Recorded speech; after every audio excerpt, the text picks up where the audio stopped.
国家主席习近平19号结束了东南亚之行，在这6天时间里，习近平主席密集出席30多场活动，会见了近20位国际政要。其中持续3个多小时的中美元首会晤，不仅起到了把舵中美关系的作用，还对 G20 峰会和 APEC 会议的成功起到了引领作用。而两国财经外交团体也在巴厘岛和曼谷现场迅速落实元首会晤精神，受到外界高度关注。最新消息是，中美气候谈判磋商恢复，中美防长也有望在东盟防长扩大会上会面。中美两国领导人在 G20 峰会上会晤之后，根据两国领导人的要求，要求中美两国的气候问题特使呢，在沙姆沙伊赫要正式的磋商，如何来合作，推动 COP27成功。我对中美正式磋商的情况是这么样评价的，是非常坦诚、友好、积极、正面，还是很有建设性。19号，在埃及名城沙姆沙伊赫举行的第27届联合国气候变化大会期间，中国代表团举行记者会，介绍中方参会相关情况。习近平主席特别代表中国气候变化事务特使谢振华的上述表态，立即吸引了国际舆论的高度关注。有西方记者企图将前阵子中方暂停与美方的气变商谈的责任推给中方，谢振华表示，中方宣布中美气候变化的商谈暂停，责任在美国。他表示，中美在气候变化问题上有着很好的长期合作历史，共同让巴黎协定达成、签署、生效。去年，中美发表了2个联合声明，准备成立联合工作组。然而，在双方合作进展非常顺利的时候，美国众议长佩洛西窜访中国台湾地区，严重违反中美3个联合公报规定，损害了中国主权和领土完整。8月5号，中方宣布8项反制措施，其中就包括气变商谈。谢振华强调，期间中美工作层面交流也没有中断。中国呢，实际上是再次显示出灵活性和负责任的这样一个态度。在这个会中，应该说也是有一个很好的交流和磋商应该对于气候变化取得进展呢应该说中国方面呢做出非常多的一个贡献。那么气候变化呢，又反过来中美的这样一个沟通合作，又反过来会促进中美关系气氛的改善。美国《华尔街日报》积极评价中美气变工作团队接触，认为是给充满分歧的气变大会注入动能。在14号的中美元首会晤达成的共识中，就包括同意共同努力推动联合国气候变化框架公约第27次缔约方大会取得成功。该报认为，中美关系回暖将提振本届气变大会的气氛。事实上，这也印证了秦刚大使此前的一段表述。他说，中美携手扭转当前阻碍两国合作的政治小气候，方能引领世界协力应对日益变暖的全球大气候。据悉，第27届联合国气候变化大会原定18号落幕，但升温目标和气候补偿等多个关键议题陷入僵局，因此主席国埃及宣布延期闭幕。而18号当天，美国代表团宣布，该国总统气候问题特使克里的最近一次新冠病毒检测结果呈阳性。外界认为，这客观上给中美代表团直接谈判造成了困难。19号，中国代表团召开记者会对外透露，中美气候团队已经开始磋商，并用很有建设性来形容成果，释放中美2个主要大国正在积极接触的重要信号。这让气变大会的与会各方增添了最终达成一致的信心。实际上，中美气变团队正式磋商已经是6天来的第3场中美工作团队会见。此前，在印尼巴厘岛和泰国曼谷，中美2个财经高层团队按照元首会晤精神进行了会见。深圳卫视还注意到，在2国元首会晤中没有提及的两军高层接触也有积极信号。东盟防长扩大会于20号在柬埔寨召开。19号，中国国防部证实，会议期间魏凤和将作大会发言，同时将会见有关国家代表团团长。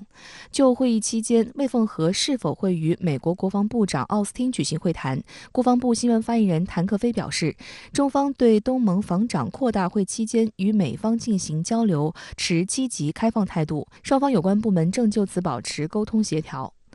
今年6月10号，新加坡举行的香格里拉对话会上，与会的中美两国防长举行了会谈。那次是奥斯汀任美国国防部长以来，中美两国防长首次线下见面。魏凤和当时还就台湾问题正告奥斯汀，搞以台制华是不可能得逞的。中美双边的这个军事安全沟通对话还没有完全恢复但是呢，在这个地区的小多边的这样一个场合，中美之间能够展开对话可以说无疑说呢，东盟起到非常大的作用。那中美两国呢也展示了灵活性，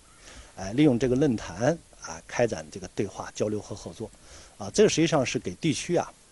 释放了一个非常好的一个信号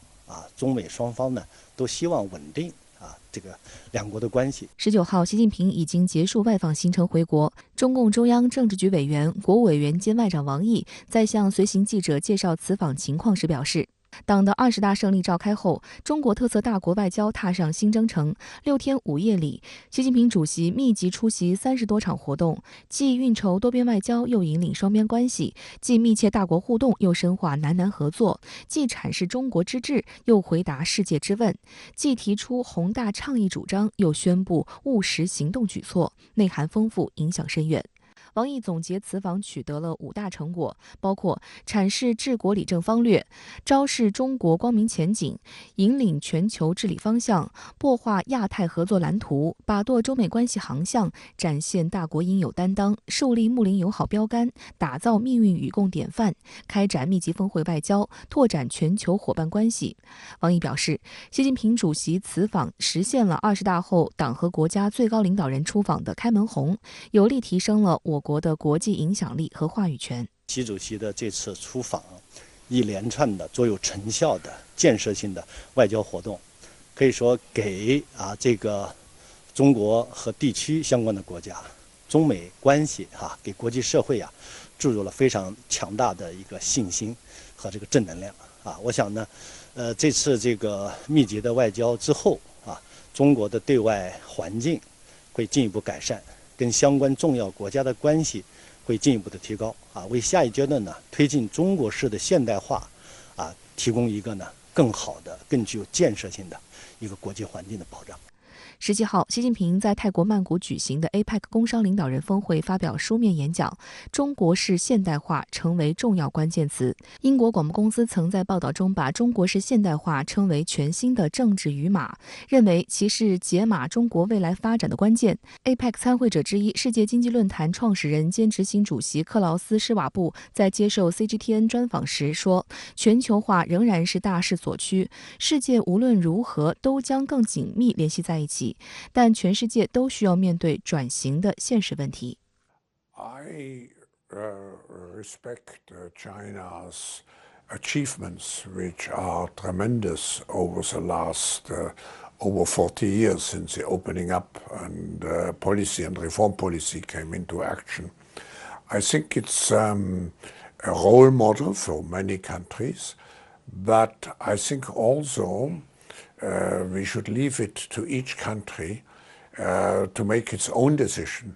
what system it wants to adopt. And I think we should be very careful in imposing systems. But the Chinese model is certainly a very attractive model for quite a number of countries.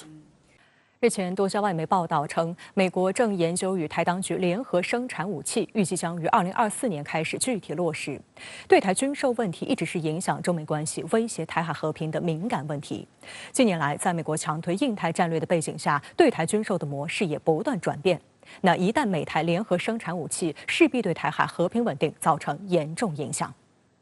这一消息首先由美方主动向日本媒体爆料，值得玩味。据日本共同社报道，11月18号，美台商会会长韩如博在接受其专访时表示，美方正研究与台当局联合生产武器，该计划目前尚处于初始阶段，预料将于2024年有具体落实的计划。韩如博还透露了一些细节，例如预计双方将联合生产包括导弹在内的弹药，但 F-35隐形战机等最尖端的武器不在考虑之列。韩如博还声称，这一计划是为了提升美式武器产量，又扬言美国政府内部对于向台湾提供武器的紧急性具有广泛的共识，但是美军所需的武器数量和向台湾等提供的部分武器，仅靠美国生产难以补给。因此，虽然考虑到两岸局势渐趋紧绷，但美方内部已经开始全面探讨与台当局联合生产武器的构想。韩如博说的部分情况属实，例如，根据日本媒体日经新闻的统计，自2019年7月以来，美国政府至少有10项已批准的军售尚未交付，价值估算超过130亿美元。在对台军售方面，毒刺防空导弹、海马斯系统以及鱼叉反舰导弹系统等，最快也要5年之后才能交货。此外，美国还表示，因为产能不足，拒绝向台军出售 M109A6 自行榴弹炮。此前，美国媒体的报道揭示了美军工产能不足的原因。10月时，美国前陆军副参谋长杰克·基恩在接受福克斯电视台采访时承认，我们只花了区区660亿美元就得到了一个跟俄罗斯开战的乌克兰。实际上，这些钱大多数都以武器的方式提供给乌军。美国的军工巨头开足马力满足这些超级订单，应付军售的订单就显得力不从心。根据英国国际战略研究所的数据，2016年来，美国就是台当局唯一的武器供应商。2017年至今，累计订单总额超过200亿美元，这其中绝大部分都是过时的旧款装备。生产成本低廉，客户又毫无还价的能力，对美国的军火商来说，简直就是天上掉下的馅饼。因此，美国国内产能不足，他们这才想到了对台转移过剩军火产能的馊主意。事实上，韩如博任职会长的所谓美台商会是一个商业游说组织，其主要的金主就是美国的军火商，而武器技术转移比对台军售的性质更为恶劣，还牵涉到敏感信息泄露。更需要美国国会和国防部的联合授权，还存在相当大的变数。这也就是韩如博选择对日本媒体首先放出风声的原因。有意的释放出风向，并且有一个大概的一个时间表，甚至有一些具体的，我们看到一些联合生产的项目，美国可以更多的去利用台湾的所谓的技术优势和产业和制造能力，去服务于美国的这样一个军工的制造。那么还有一个方面的一个因素，我们也当看到的是，这是美国给台湾所设下的一个可以说是一个暗坑啊，怎么说呢？就是说，美方现在希望台湾拿出更多的这样一个军费来去购买美国的包括装备和服务啊，来去为美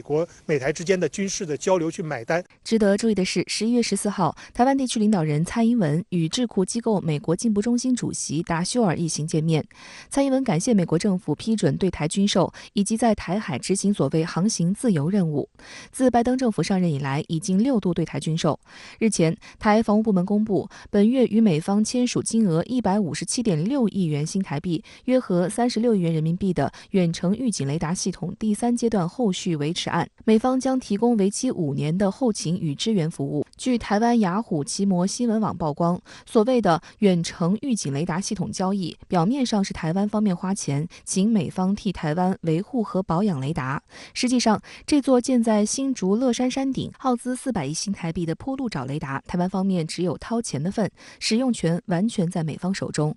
台军方人员甚至连入内的权限都没有。很有可能就是台湾方面又出了一笔巨资去帮助美国在台岛区域去进行针对于中国大陆的一个雷达监控。14号，习近平主席同美国总统拜登在巴厘岛举行了面对面会晤。习近平强调，台湾问题是中国核心利益中的核心，是中美关系政治基础中的基础，是中美关系第一条不可逾越的红线。台独同台海和平稳定水火不容，任何人想把台湾从中国分裂出去，中国人民都绝不会答应。习近平还表示，我高度重视总统先生有关4不1无意的表态。拜登总统则当面向中方承诺，不支持台湾独立，也不支持2个中国、一中一台，无意同中国发生冲突，美方也无意寻求同中国脱钩，无意阻挠中国经济发展，无意围堵中国。外界注意到，这次中美元首的涉台表述都有新意。中方提出了台湾问题是中美关系第一条不可逾越的红线的说法，而美方则首次在元首会晤中明确承诺不支持2个中国、一中一台。观察指出，这显示台湾问题的红线越发清晰。中方一直强调听其言还要观其行。实际上，在近来美方变本加厉打台湾牌的情况下，拜登政府接下来还需要处理的涉台问题还很多。除了拜登可以掌控的对台军售问题之外，首当其冲的就是所谓的台湾政策法案问题。假如拜登政府无力动员民主党在国会就这一法案做出符合中美元首会晤共识的措施，将极大增加未来中美关系的不确定性。此外，美国众议院议长在中期选举后将易人，预计将由共和党人麦卡锡出任。麦卡锡曾多次在公开场合扬言，如果当选众议院议长，将率团窜台。外界担忧，此前的佩洛西是拜登的党内朋友，拜登都未能成功阻止其窜台，要阻止麦卡锡的难度就更大。而一旦麦卡锡窜台，将再次给中美关系造成巨大冲击。我们也知道，共和党背后他很多都是军工利益复合体的这样一个代言人，所以说出于这部分的一个政治方面的一个考虑，由于后边这样一个利益集团的推动，那么新上任的麦卡锡以及其他的美国共和党的这样一些议员，那么他们很有可能是为了需要去凸显自己的这样一个新的一个形象，一个树立起自己在这样一个所谓的反中亲台的这样一个政治阵营中的这样一个身份，那么去加大与台湾的某个方面的这种勾连互动，甚至是去进一步的去进行窜台。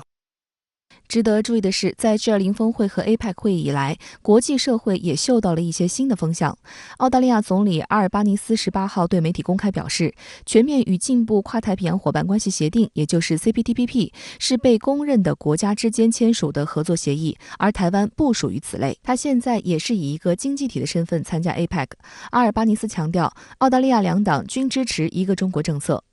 台当局一直谋求加入 Cptpp， 去年9月已经递交申请。当时的澳大利亚莫里森政府对此表示支持，但澳大利亚广播公司指出，阿尔巴尼斯政府在国际多边场合明确表态不会支持台湾地区加入 Cptpp， 这实际上是对国际社会做出的承诺。这显示蔡当局想要以台湾名义加入 Cptpp， 铁定失败。根据 Cptpp 的规定，想要加入该框架，必须得到现有全部11个成员方同意。今年10月27号，中国商务部发言人束觉庭在例行记者会上表示，2021年9月16号，中国正式提出申请加入 Cptpp。目前，中方正按照加入程序与各成员国进行接触、沟通和磋商。我觉得中方首先最重要的一点就是我们还是要去保持战略定力，我们要去坚持走自己的这样一个中国式现代化，以及我们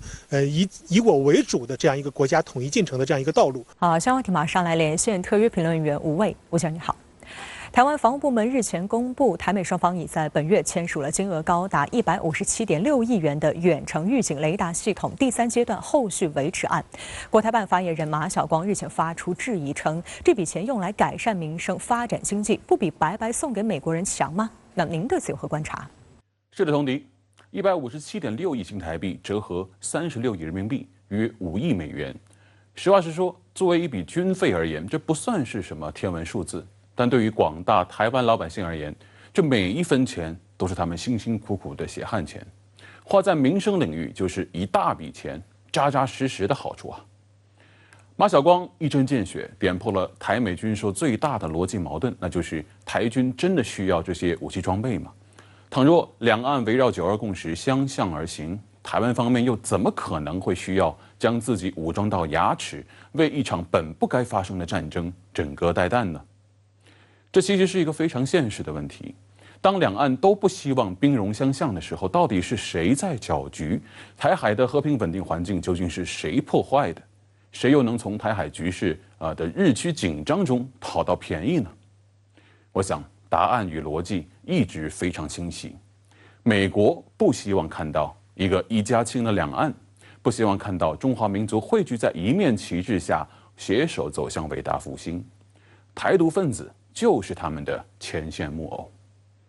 一直以来，美国在全球各地的干涉行动中，就是紧紧围绕挑唆内战、拉一派打一派的逻辑。在这个底层逻辑的背后，美国同样也找到了商业逻辑，对台军售就是一个典型的例子。从这个意义上看，台海局势越紧张，美国就越有利可图。中国人非常讲究听其言，更要观其行的结果导向逻辑。拜登总统的话是公开说到位了，那么接下来我们就要看美国人具体会怎么做了。评判美国人究竟是说到做到，还是说一套做一套，对台军售无疑是一个很好的观察点。另一方面，台美之间的防务合作正呈现出许多新的特点。那比如说，台湾岛内的科研院所、军工企业的参与程度更高了。美国不再仅仅是军火的输出者，它还在试图对台湾输出军事技术。那对此您怎么看待这种变化呢？一直以来，美国的对台军售呈现出一个特点，那就是我只卖我认为你需要的东西。一方面，这是华盛顿当局出于不要过多刺激北京方面的一种对火候的拿捏。另一方面，美国也确实对台湾方面保持着一种盛气凌人的霸道。这种霸道体现在根本不在乎台军自己想要什么，你的建军思路、防务政策得按照美国的意思来。我们从这种霸道以及台湾当局的卑躬屈膝中，就能看到台湾之于美国究竟是一颗怎样的棋子了。随着蔡英文上台，事情正在起变化。他一方面尝试理顺台湾的科研院所与军工企业的关系，另一方面投入了更多资源，加大对美国的游说的力度。这个游说工作主要针对2个大方向，一个是美国国会，另一个是美国国防部。某种意义上看，蔡英文尝试加大向上管理的力度，他也在试着在美国主子形塑台湾这个棋子的角色与定位。那么这种游说是如何展开的呢？我举例说明。一位台军退役空军少将以旅游的身份到美国，他第1天的行程是登门拜访美国参议院军事委员会成员，第2天的行程是与美国现役空军将领打高尔夫球，第3天的行程是参观洛克希德马丁公司的 F-16战机生产线，第4天的行程是看望在美受训的台军飞行员，并与美方集体座谈。这样的游说每天都在上演，事关台美经贸合作、防务合作、情报合作、政策衔接。台湾当局并没有坐困岛内，他们投入了大量资源，甚至是真金白银，在塑造对他们有利的局势。而这种广泛而持久的游说，就是会带来一些变化。台美防务勾连的程度进一步加深，就是一个最好的例子啊。好，谢谢吴威先生在线和我们分享您的观点，谢谢。19号，特朗普的推特账号得以复活，在不到1天的时间内涨粉超7000万。来自竞争对手的调查也随之而来。美国司法部长加兰任命前联邦检察官史密斯为特别检察官，处理包括海湖庄园机密文件和国会山骚乱事件的相关调查。而共和党方面也不甘示弱，刚刚在中期选举上以微弱优势拿下众议院的共和党人提出了一系列针对拜登家族的调查，进而推动弹劾拜登。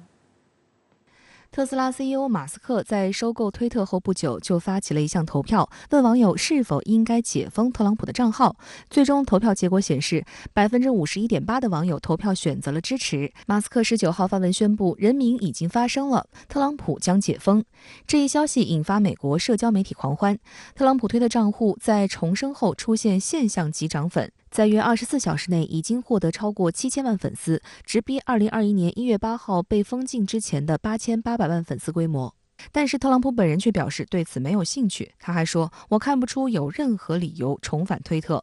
并称他将坚持使用自己创办的社交平台 Truth Social。”有美媒感慨，马斯克看到了特朗普的商业价值，但是身为商业大佬的特朗普却不想轻易让马斯克赚这笔钱。美媒爆料，推特的日子不好过，马斯克接盘后直接裁掉了约3700名正式员工和约4400名合同工。实际上，虽然马斯克对特朗普网开一面，但特朗普却高兴不起来。真实原因是他15号高调宣布参选2024美国总统，才过了3天，18号美国司法部长加兰就宣布任命前联邦检察官史密斯为特别检察官，处理对特朗普的调查。调查重点包括海湖庄园机密文件的处理情况和2021年1月6号国会山骚乱事件的相关情况。 Based on recent developments, including the former president's announcement that he is a candidate for president in the next election, and the sitting president's stated intention to be a candidate as well, I have concluded that it is in the public interest to appoint a special counsel. 加兰的决定引起了众多共和党议员的不满。德克萨斯州共和党参议员科宁表示，这一任命就是承认拜登政府对特朗普的调查存在利益冲突。不过，拜登政府显然想低调处理此事。在18号任命当天，拜登在唯一一次公开露面时，没有回应记者关于特别检察官的提问。特朗普怒斥这项调查为政治迫害。Weaponized Department of Justice. Would you like me to talk about that? Larry, would you like me to talk about that? This horrendous abuse of power is the latest in a long series of witch hunts. It started a long time ago, only to find out that the corrupt and highly political Justice Department just appointed a super radical left special counsel, better referred to as a special prosecutor, to start the process all over again. We thought it was just about dead. 美媒分析认为，特别检察官的任命可能意味着对于特朗普的调查将会漫长复杂，特朗普甚至会面临刑事诉讼。I think it's pretty clear that he was appointed because they thought that there was substantial work to be done, and in fact, that there was a potential for a criminal indictment of the former president. 不少美国舆论认为，这一调查可能将会持续到2024大选年。I think in the next 6 months, I think is a very realistic time frame, which very well could mean a criminal trial of the former president before the 2024 election. Do you see this extending into the 2024 campaign season, possibly even the election? Quite possibly extending into the campaign season and the election and even beyond. We've seen complex cases take years, not months. 美国广播公司王牌节目《吉米鸡毛秀》就调侃，当特朗普宣布参加下届大选时，他将被一群亲密好友以及数千份机密文件共同环绕。Donald Trump made a big announcement tonight at Mar-a-Lago, surrounded by dozens of his closest friends and thousands of classified documents. And here it was, the moment none of us have been waiting for. 特朗普目前官司缠身，除了被美国司法部抄家并可能面临刑事起诉之外，美国纽约州民主党籍总检察长莱蒂西亚·詹姆斯于9月21号还对特朗普及其子女提起了民事诉讼，指控他们为获取经济利益进行财务欺诈。外界指出，或许正是因为这方面的压力，当年特朗普能顺利入主白宫的大功臣大女儿伊万卡甚至拒绝参加父亲的竞选团队。这里面不仅说他是这个涉及到刑事罪名，而且如果一旦定罪，他的这个还可能被禁止参加公职任何公职的竞选。所以这个目前的调查，不管民主党方面或者不管司法部他是出于什么目的，客观上都会造成特朗普要竞选下一届总统面临的一个他无法行进的这么一个情况。在司法部推动针对特朗普的调查的同一时间，共和党也急不可耐地发起反制。在确定赢得众议院控制权的仅几个小时后，共和党人便宣布将调查拜登家族，重点是他经商的儿子亨特所参与的海外项目。We want to know what the Biden administration is trying to hide from the American people and why they are not being transparent. This is an investigation of Joe Biden. I think we've laid out the evidence as to why we feel it's important,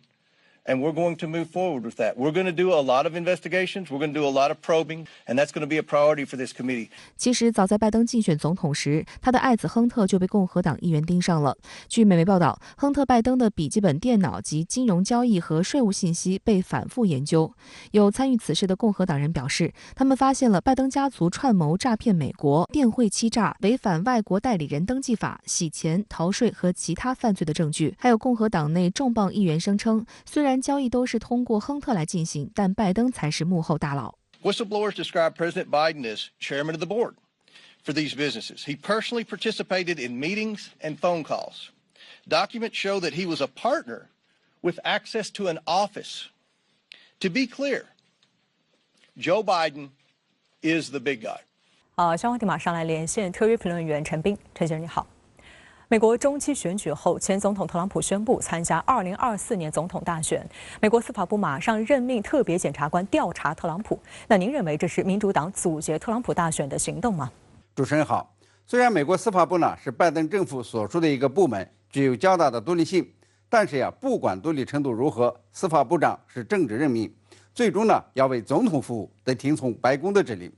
所以说呀，司法部设立特别检察官对特朗普进行调查，可能呢有2个目的：一是拦截特朗普的竞选活动，无论调查结论如何，一旦呢发起调查，就是对特朗普信誉的打击。其中呢还会扯出很多丑闻、丑事来，对特朗普的民意支持呢是一定会产生影响的。二是按照司法部的职责，对重要政治人物进行审查，看他呢是否在公众有疑点的事情上有做错过什么，或者是没做错过什么，以便呢让选民知道这个总统参选人的操守。其中呢很多细节调查出来以后啊，有些人可能被捕，有些烂事儿可能要解除，那么对特朗普呢都是不利的。这是特朗普呀第2次受到调查，第1次呢是通俄门事件，结果呢是没有证据表明他有通俄行为，但是呢他的私人律师等好几位行动不当者呢还是被判了刑。另一方面，共和党夺得众议院多数党地位后，马上有议员组团要对拜登总统展开调查，包括对他儿子及有关政策的调查。那您认为这对拜登政府有何负面影响吗？可以查出点什么吗？共和党众议员马上发起对拜登的调查，一呢是对总统和民主党不信任，二是呢要把拜登和这个民主党呢搞臭，以便呢为共和党啊在2024大选胜出啊创造一些条件。不管谁来当这个代表共和党呀竞选总统，共和党议员现在提出的对拜登的调查呢，主要是2个方面。一呢是拜登家庭的事务，他儿子呢是否利用父亲的关系，从这个外国企业那儿拿钱办事儿。用冠冕堂皇的话说呀，就是美国总统的家人是否犯有欺诈行为，是否违反了腐败和外国代理人的法律，是否参与了洗钱阴谋。传说中的拜登儿子的手提电脑里的秘密呢，可能也会抖露出来一些。未来2年，美国呢有3重内斗：一是民主党内的内斗，看谁披挂上阵去大选，拜登呢似乎有点太老了；二是共和党的内斗，看谁呢该出阵，特朗普呢有被抛弃的可能；三是民主党和共和党之间的激烈竞争将会呢打得不可开交，不用发动，这美国选民呢就会自己斗自己，这是其选举体制所决定的。好，谢谢陈斌先生在线和我们分享您的观点，谢谢。